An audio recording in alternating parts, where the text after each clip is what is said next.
भारतीय cricket team और उनके स्पॉन्सर ड्रीम 11 को लेकर बड़ी अपडेट सामने आ रही है। दरअसल ड्रीम 11 पर सरकार का एक्शन हो सकता है। ड्रीम 11 एक फैंटेसी ऐप कंपनी है जहां पे तरह तरह के फैंटेसी गेम खेले जाते हैं, कॉन्टेस्ट होते हैं और अब उस पर सरकार का एक्शन होने वाला है। जैसे ये खबर सामने आई कि ड्रीम 11 बंद हो सकता है, उसके बाद से चर्चा इंडियन क्रिकेट टीम की होने लगी। दरअसल इंडियन क्रिकेट टीम और उनके स्पॉन्सर से जुड़ा हुआ एक अनोखा फैक्ट सामने आया है, जिसमें जो भी कंपनियां टीम इंडिया की स्पॉन्सर बनी है उन पर किसी ना किसी तरह का खतरा सामने आया है। कभी वो कंपनी बैन हो गई है तो कभी उस कंपनी को मुसीबत उठाना पड़ा है। ड्रीम 11 टीम इंडिया की हाल में स्पॉन्सर कंपनी है और अब ड्रीम 11 पर भी खतरा मंडरा रहा है। लेकिन इससे पहले भी जो कंपनियां टीम इंडिया की स्पॉन्सर बनी हुई थी वो किसी ना किसी तरह से मुसीबत में रही हैं।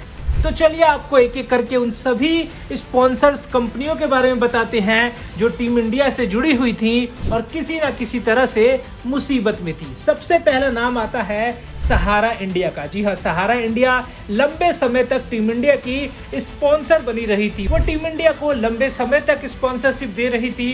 पुराने समय में 2000 से लेकर जब भी हम 2006 या 7 तक खेले थे, लगभग कई सालों तक सहारा इंडिया टीम इंडिया के लिए स्पॉन्सर कर रही थी।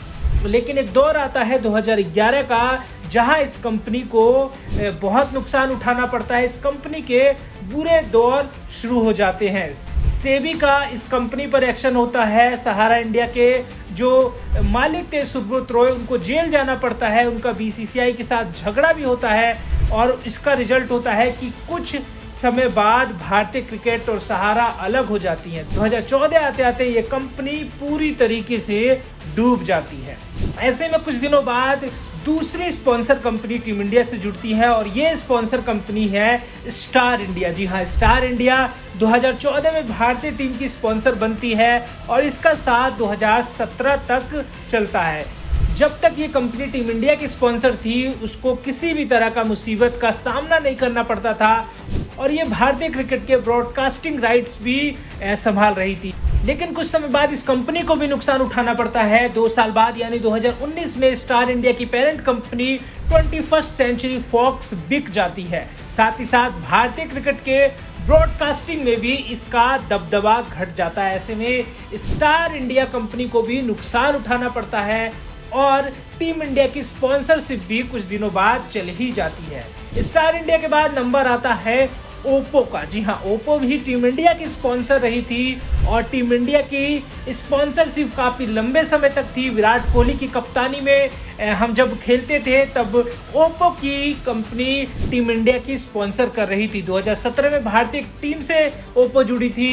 5 साल तक इनका करार था, लेकिन 2019 में ही उनसे ये छीन लिया गया क्योंकि चीन के साथ भारत का विवाद हुआ और चीनी प्रोडक्ट्स को बॉयकॉट किया जाने लगा और उसके बाद जो था ओप्पो को नुकसान उठाना पड़ा था। ओप्पो के जो फ़ोन थे वो भी काफ़ी ज़्यादा मार्केट में पॉपुलर थे, लेकिन चीनी प्रोडक्ट को जब बैन करने की मांग उठी थी तो ओप्पो को भी नुकसान उठाना पड़ा और ओप्पो की मार्केट भी ठप हो गई थी।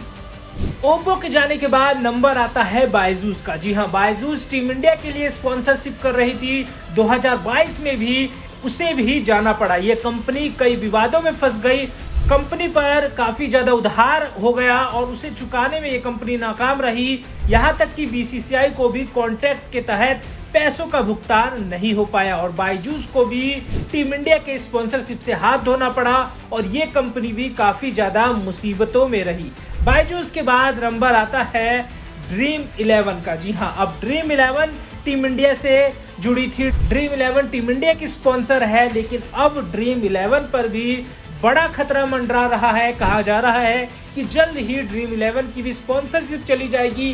साथ ही साथ ड्रीम 11 बंद भी हो सकती है। इस कंपनी पर भी सरकार एक्शन लेगी क्योंकि जो फरमान आया है फैंटेसी ऐप्स को बंद करने का, उसमें ड्रीम 11 नंबर 1 पर है। ड्रीम 11 में टीम लोग बनाते हैं और करोड़ों जीतने का सपना देखते हैं। ऐसे में सरकार ने ड्रीम 11 जैसी कंपनियों पर भी एक्शन लेने की मांग कर दी है और ड्रीम 11 भी टीम इंडिया से अलग होगी और इस कंपनी पर भी खतरा है। तो ऐसे में ये तमाम कंपनियां थीं जो टीम इंडिया से एज ए स्पॉन्सर जुड़ी, लेकिन इन पर किसी ना किसी तरह की भारी मुसीबत आ गई।